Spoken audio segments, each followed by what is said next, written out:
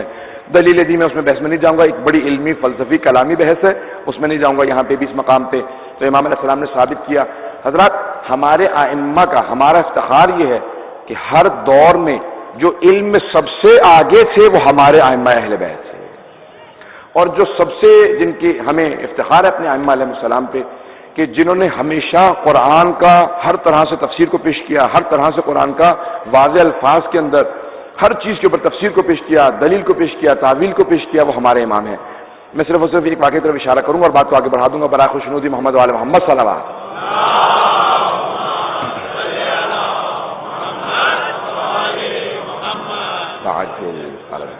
حضرات، اب ایک مرتبہ اس زمانے کے اندر کہا کہ یہ جو آپ لوگوں نے اہل بیت نے بحث شروع کر رکھی ہے کہ اللہ نے انبیاء اور ائمہ کے خون کو جانوروں پہ حرام قرار دے رکھا ہے، کبھی جانور نہیں کھاتے. یہاں تک کہ خود سے بعض روایات میں یہاں تک موجود ہے، اگر آپ کربلا جائیں گے نا تو شیر فضا ایک زیارت ہے، اسد فضا جناب فضا کی باقاعدہ ایک زیارت ہے وہاں پہ کربلا کے اندر بین الحرمین. اگر آپ جائیں گے تو ایک مقام ہے، تو وہاں پہ ایک حارث نامی شیر پالا تھا سید الشہداء نے. کوفے والوں نے شکایت کی تھی امیر المومنین نے. اب میں تفصیلات میں نہیں جاتا. تو امیر المومنین اس کو آزاد کر دیا تھا. تو جناب فضا نے اسے آواز دی تھی، کہا تھا کہ اے اسد، اے شیر، حسین ابن علی کا لاشا بے گور و کفن اس کی حفاظت فرما. تو وہ شیر روتا جاتا تھا اور حسین کا طواف کرتا جاتا تھا. اور دشمنوں تک نے دیکھا، کہا کہ کیسا شیر ہے یہ، حسین ہی کا طواف کیوں کرتا ہے. تو یہ پوری ایک بحث ہے کہ انبیاء کا اور ائمہ کا یعنی سب کچھ جانوروں پہ حرام ہے. تو جیسے جناب یوسف سے جناب یوسف کی جناب یعقوب کے بیٹوں نے کہا تھا نا کہ ایک بھیڑیا کھا گیا ہے، تو جناب یعقوب نے بھیڑیے کو بلایا تھا اور پوری بحث ہے کہ اسی بھیڑیے پہ تھوڑا الزام تھا، تہمت تھی کہ تو نے کھا لیا ہے. تو جب وہ بھیڑیا آیا تو جناب یعقوب نے سوال کیا، کیا تو نے یوسف کو کھایا ہے؟ کہا کہ نبی خدا آپ تو جانتے ہیں انبیاء ہم پہ حرام ہے، ہم کبھی ایسی گستاخی نہیں کرتے ہیں، یہ انسان ہے جو ظلم کرتے ہیں، جانوروں کو معلوم ہے یہ امام ہے. تو کہا کہ جانور جانتے ہیں نبی کو اور امام کو وہ پہچانتے ہیں. تو 10ویں امام سے ایک مرتبہ متوکل نے کہا کہ فرزند رسول یہ آپ لوگوں نے بحث بنا رکھی ہے کہ شیر بھیڑیا آپ پہ حملہ نہیں کرتے. امام نے کہا ہم نے بحث بنا نہیں رکھی، ایسا ہی ہے کہ میں نے ایک باغ وحش بنایا ہے، ایک زو بنایا ہے، اس میں شیر لے کے آئے ہوں افریقہ سے، ذرا آپ کی آزمائش ہو جائے. اس نے کہا پتہ نہیں کون امام ہوگا، آزمائش ہوگی تو وہ دوسروں کی طرف سے کہے گا نہیں میں آزمائش نہیں دینا چاہتا. امام نے کہا جب مرضی بلا لے، شیروں کو بلا لے یا مجھے بلا لے. تو ایک مرتبہ اس نے کہا اچھا بھی دروازہ کھولو. بڑا خاموشی سے چھپ کے دروازہ کھولا گیا. امام کو ایک مرتبہ اندر اتارا گیا. جیسے امام کو اندر وارد کیا گیا سارے شیر دوڑتے ہوئے امام کے قدموں میں آ کے بیٹھ گئے. متوکل نے کہا جس طرح سے ہو سکتا ہے امام کو باہر نکال لو، کہیں شیعہ نہ دیکھ لے، ان کے یقین میں اور زیادہ اضافہ ہو جائے گا. آپ نے غور فرمایا؟ کہا میں جتنی کوشش کرتا ہوں یہ اتنا ہی زیادہ ان کا مقام بڑھتا چلا جاتا ہے، شیعہ اور زیادہ مانتے چلے جاتے ہیں. حضرت آپ نے غور فرمایا ائمہ علیہ السلام کتنے مظلوم تھے کہ لوگ نہ معرفت رکھتے تھے اور نہ ماننے کے لیے تیار تھے. معجزے دیکھتے تھے، مقامات دیکھتے تھے، لیکن ماننے کے لیے تیار نہیں ہوتے تھے. یہ تسلیم نہیں کرتے تھے کہ ان کی عظمت کتنی زیادہ ہے. ایک مرتبہ متوکل نے کسی خاتون کو پیسے دیے، کہا کہ تم دعویٰ کر دو کہ میں زینب بنت علی ہوں اور ہر 100 سال بعد دوبارہ جوان ہو جاتی ہوں. تو وہ خاتون آئی، کہا کہ میں علی بن ابی طالب کی بیٹی زینب ہوں. امام نے کہا اچھا پھر علی و زہرا کی جو ڈائریکٹ بیٹیاں ہیں ان پہ آگ بھی حرام ہے اور جانور بھی ان کو نہیں چھوتے ہیں، تو یا آگ کے اندر ہاتھ رکھ دے یا پھر کسی جانوروں کے سامنے چلی جا. اس نے کہا پہلے آپ ہی کیجئے، مجھے کیوں بھیج رہے ہیں؟ امام نے کہا میں پہلے آزمائش دے چکا ہوں، دوبارہ بھی آزمائش دوں گا. حضرات اس نے دوبارہ امام نے جب کہا نا کہ دیکھو شیروں کے سامنے اس کو ڈال دو، میں بھی جانے کے لیے تیار ہوں، اس نے کہا نہیں میں جھوٹ بول رہی تھی، مجھے متوکل نے پیسے دے کے کہا تھا کہ دعویٰ کر دے. امام نے کہا کہ دیکھو یاد رکھو علی و بطول کی اولاد کا مقام کچھ اور ہے. حضرات یہ ائمہ اہل بیت علیہ السلام تھے، بہت مظلومیت کا دور دیکھا.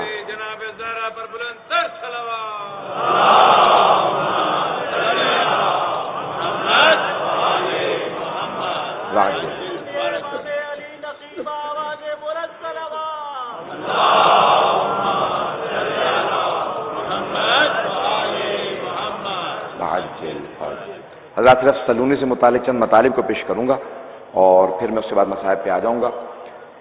یہ ایام جو ہیں آخری ایام ہیں، اور ان کے اندر آپ جتنا ہو سکے اپنے خلوص کو جتنا ہو سکے بلند کیجئے۔ یہ عطا کے ایام ہیں، حسین ابن علی بے انتہا سخی امام ہے، اور خداوند متعال جو کوئی بھی حسین کے صدقے میں مانگتا ہے اس کو رد نہیں کرتا۔ سب سے پہلے ایمان مانگیے، ایمان سے بڑی کوئی دولت نہیں، اور جب دوسری چیز مانگے تو کہیں پروردگارہ ہمیں بارگاہ امام کی زیارت نصیب فرما، ہمارے گنہگاروں۔ حضرات یہ سب سے بڑی نعمتیں ہیں، یہ جو آپ آ رہے ہیں جس تقدس کے ساتھ، جس احترام کے ساتھ، میں دیکھتا ہوں بعض اوقات لوگ دور دور بیٹھے ہوتے ہیں، بچوں کے ساتھ آتے ہیں، میری بہنیں آتی ہیں، پروردگارہ ان سب کا آنا قبول فرمائے ہیں۔ یہ آپ کی عقیدت، اس کی کوئی قیمت نہیں ہے جو آپ اہل بیت علیہ السلام کے لیے انجام دے رہے ہیں۔ تو حضرات امیر المؤمنین نے متعدد مقامات پہ کہا تھا، اور آپ کے بیٹوں نے ہمیشہ کہا کہ یاد رکھو علم میں ہمارا کوئی مقابلہ نہیں کر سکتا۔ میں صرف ایک مثال دینا چاہتا ہوں اور تیزی سے گزروں گا، مولا کی زندگی سے پیش کرنا چاہتا ہوں۔ تو مولا نے ایک جملہ بارہا کہا، بار بار کہا، مدینے میں کہا، کوفے میں کہا، گھر میں کہا، مسجد میں کہا، ہر جگہ پہ کہا، جنگ میں کہا، صلح میں کہا، سلونی قبل ام تفقدونی، جو پوچھنا ہے ہم اہل بیت سے پوچھ لو۔ اور حضرت علی نے تو نہج البلاغہ میں یہاں تک کہا ہے کہ میں آسمان کے راستے زمین کے راستوں سے زیادہ بہتر جانتا ہوں۔ تو بہت سے لوگ کہتے ہیں کہ زمین چھوٹی ہے آسمان بڑا، تو مولا نے یہ کیوں کہا کہ میں آسمان کے راستے زمین کے راستوں سے زیادہ اچھے جانتا ہوں؟ حضرات جو جہاں زیادہ رہتا ہے وہ وہاں کے راستے زیادہ جانتا ہے۔ تو مولا خلقت سے لے کے ولادت تک وہاں رہے تھے، اس لیے وہاں کے سارے راستے جانتے ہیں۔ تو بہت سے لوگوں نے سوالات کیے، لیکن اکثر سوال مولا کے امتحان کے لیے تھے۔ جب مدینے میں کہا تھا نا، تو ایک آدمی نے کہا تھا یا علی بتائیے میرے سر میں بال کتنے ہیں؟ یہ سعد بن ابی وقاص ہے جس کا بیٹا عمر سعد ہے، قاتل سید الشہداء۔ اس نے کہا یا علی بتائیے میرے سر میں بال کتنے ہیں؟ تو مولا نے کہا تھا اگر میں بتا بھی دوں گا تو تصدیق کس سے کروائے گا؟ کون تیرے بالوں کو بیٹھ کے گنے گا کہ جو علی نے فگر دی ہے، جو بتایا ہے کہ اتنے بال ہیں، اتنے کس سے تو گنوا کے بتائے گا؟ لیکن ایک بات یاد رکھ، تیرے سر کے ہر بال میں ایک شیطان بیٹھا ہے، اور وہ جو تیرے گھر میں بچہ پل رہا ہے نا، وہ میرے بیٹے کا قاتل ہے، وہی عمر سعد تھا۔ تو حضرات مولا نے بارہا یہ جملہ کہا، اور ایک مرتبہ مولا نے کوفے میں اس جملے کو دہرایا۔ جب آپ نے کوفے میں دہرایا تو وہاں پہ بہت سے افراد بیٹھے ہوئے تھے، ان سب نے سوالات کیے، مولا نے جوابات دیے، اور آخری مرتبہ مولا نے بستر شہادت پہ کہا ہے جو پوچھنا ہے پوچھ لو، اس سے پہلے کہ تم مجھے کھو دو۔ جو وجہ میں جو شاہد گواہ کے طور پہ لے کے آ رہا ہوں وہ یہ جملہ مولا نے اپنے بستر شہادت پہ کہا۔ میں اکثر سوچتا تھا مولا یہ آپ نے شہادت کے وقت کیوں کہا؟ کہا کہ کیونکہ بہت سے لوگوں نے رسول خدا پہ ہذیان کی تہمت لگا دی تھی کہ ان کو معاذ اللہ ہذیان ہو گیا ہے۔ کہ میں سب کو بتانا یہ چاہتا تھا کہ دیکھو میرے سر میں ضربت لگی ہے، توجہ چاہوں گا۔ مولا نے کہا دیکھو میرے سر میں ضربت لگی ہے، لیکن پھر بھی مجھے ہذیان نے جو پوچھنا ہے پوچھ لو۔ جب میں ایسا ہوں تو میرے بھائی رسول خدا کیسے ہوں گے؟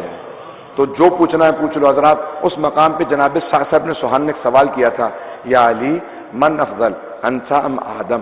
آپ افضل ہیں، جناب آدم افضل تھے۔ تو میرے مولا نے کہا تھا سعد تزکیۃ المرء لنفسہ قبیح، مرد کا اپنی زبان سے اپنی تعریف کرنا برائی شمار ہوتا ہے، لیکن سعد اللہ نے رسول خدا کو قرآن میں کہا ہے وَأَمَّا بِنِعْمَةِ رَبِّكَ فَحَدِّثْ، اے میرے حبیب جو اللہ نے آپ کو نعمتیں دی ہیں ان کا ذکر کیجئے۔ ساسا میں اس لیے نہیں کہہ رہا کہ میں اپنے منہ سے اپنی تعریف کرنا چاہتا ہوں، بلکہ اس لیے بتا رہا ہوں کہ یہ اللہ کی مجھ پہ نعمت ہے کہ اس نے مجھے کس کس سے افضل بنایا ہے۔ ساسا انا افضل، میں آدم سے افضل ہوں۔ تو جناب ساسا نے کہا وَلِمَا ذَلِكَ يَا أَمِيرَ الْمُؤْمِنِينَ، ایسا کیوں کر ہے اے امیر المؤمنین کہ آپ جناب آدم سے افضل ہیں؟ کہا ساسا اللہ نے جناب آدم سے قرآن میں کہا تھا لا تقرب هذه الشجرة فتكون من الظالمين، اے آدم آپ اور آپ کی زوجہ اس پودے سے قریب نہ جائیں۔ کہا جانتے ہو ساسا جناب آدم کو کیا کھانے سے منع کیا تھا؟ کہ نہیں مولا، کا گندم کھانے سے منع کیا تھا۔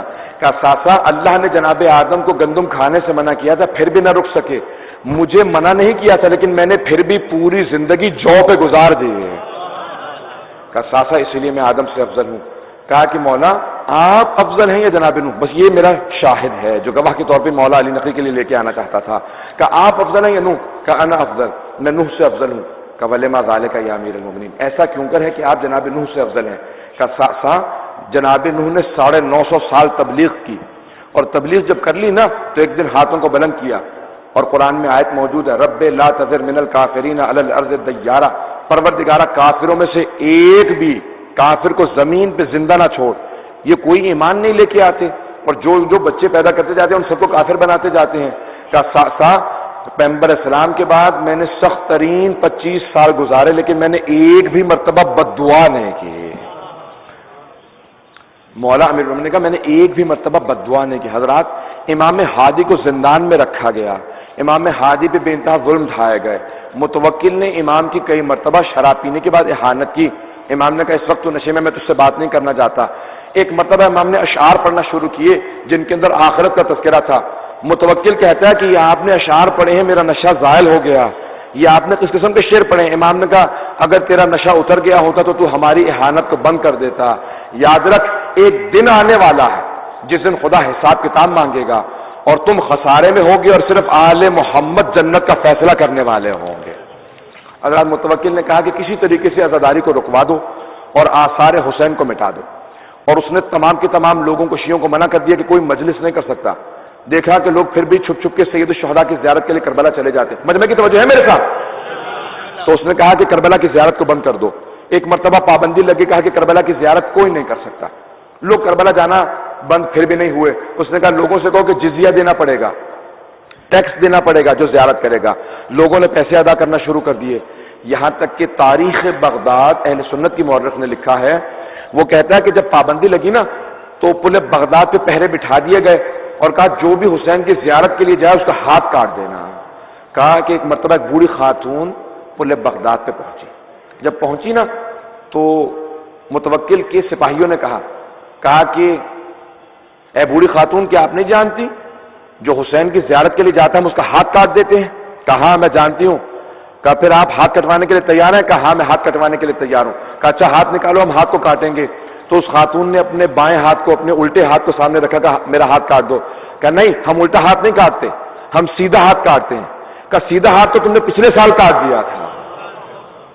یہ عظمت تھی زیارت سید الشہداء کی. کہا تم نے پچھلے سال میرا سیدھا ہاتھ کاٹ دیا تھا. کہا ایک ہاتھ کٹوا چکی ہو پھر آ گئی ہو. کہا اگر میرے 10 ہاتھ ہوتے تو مولا کی زیارت کے لیے 10 ہاتھ کٹوا دیتے. یہ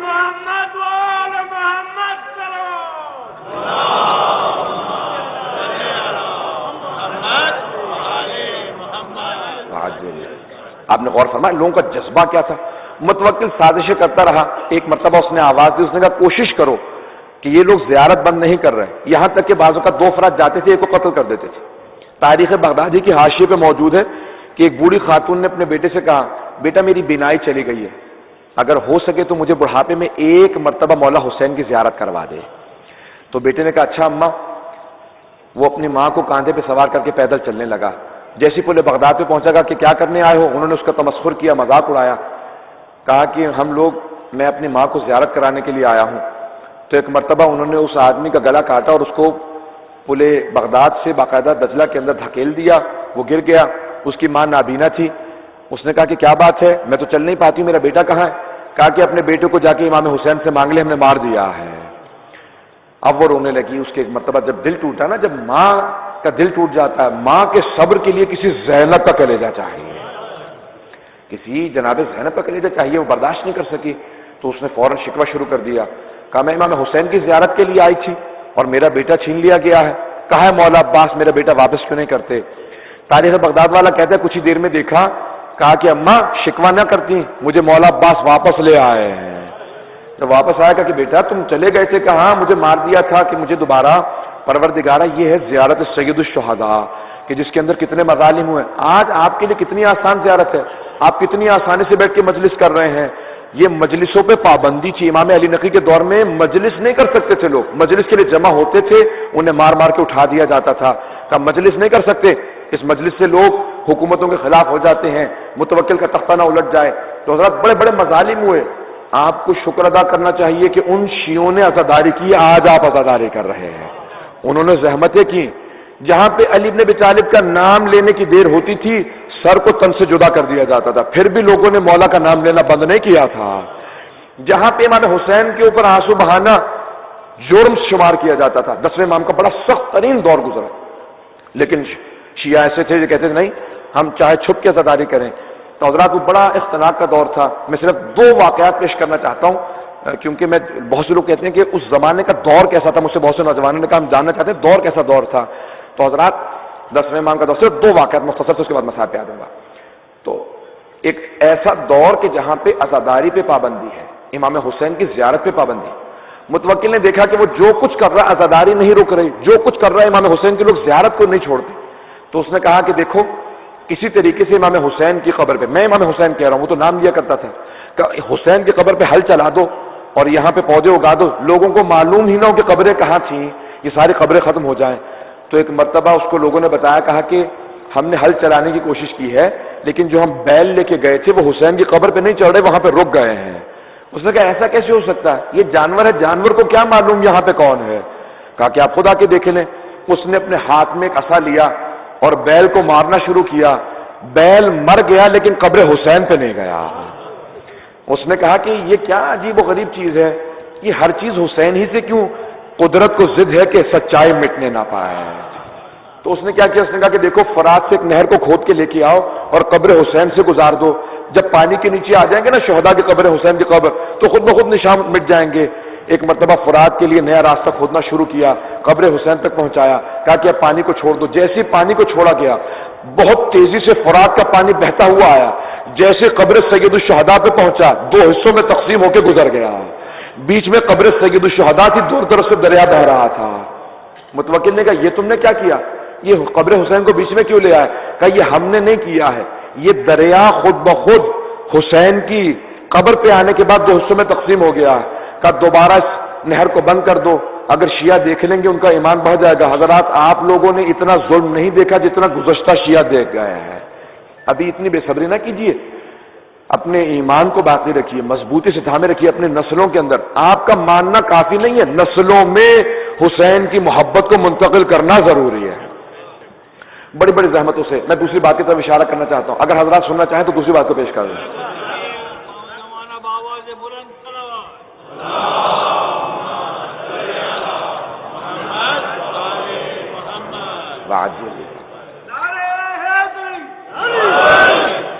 تاریخ بہت تلخ ہے، اگر دیکھا جائے تو شیعوں پہ ہمیشہ ظلم ہوتے رہے. یہی 10ویں امام علیہ السلام کا یا اس کے بعد کا دور ہے جہاں عزاداری پہ پابندی تھی. مورخ نے لکھا ہے ایک ماں تھی جس کے جو بیوہ ہو چکی تھی، اس کے یتیم بچے تھے گھر میں، 4 بچے تھے، 4 یا 5 بچے تھے. اس نے اپنے بچوں سے کہا بچوں آؤ میرے ساتھ باہر چلو، ہم بغداد سے باہر جائیں گے. کہا اماں آپ نے تو کہا کہ بڑا پورا شوب دور ہے، رات کو گھر سے باہر نہ نکلا کریں، آپ خود ہی کہہ رہی ہیں کہ ساتھ چلو. کہا ہاں بچوں. کہا اماں کیا بات ہے؟ کہا بہت ضروری کام ہے، میرے ساتھ چلو.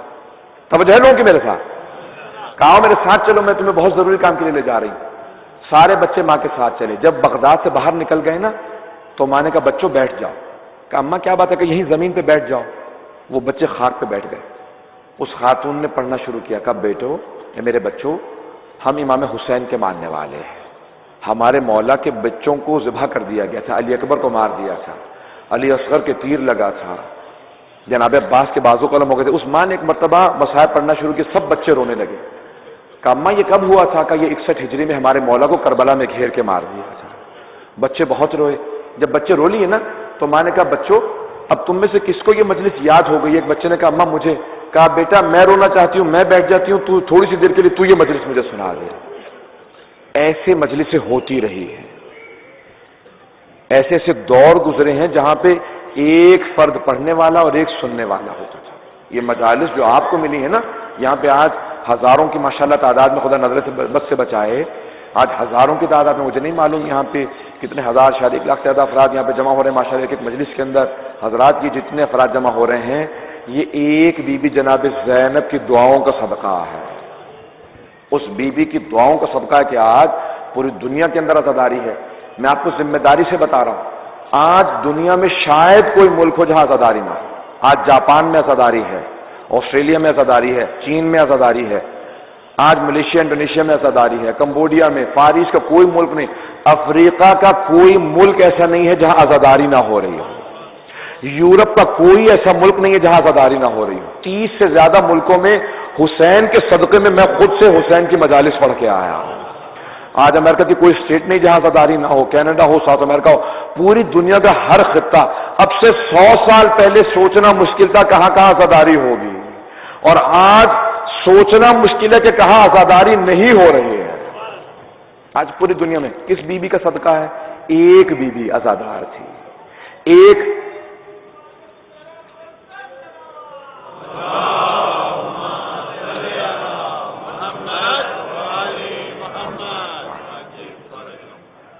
حضرات، یہ ایک امام تھے جو کربلا کے بعد رہ گئے تھے، ایک امام جو آج لاکھوں کروڑوں سے زیادہ ماشاءاللہ افراد موجود ہیں۔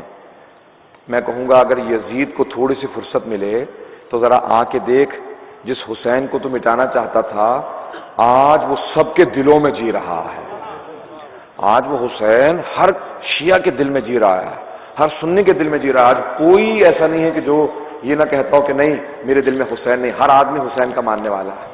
آج یہ عزاداری، یہ ماتم، اگر حسین کے ماتم میں کچھ نہیں رکھا، آج کے موجودہ حالات کے اندر شاعر نے کہا ہے اگر حسین کے ماتم میں کچھ نہیں رکھا تو پھر یزید کے بچوں میں کھلبلی کیوں ہے؟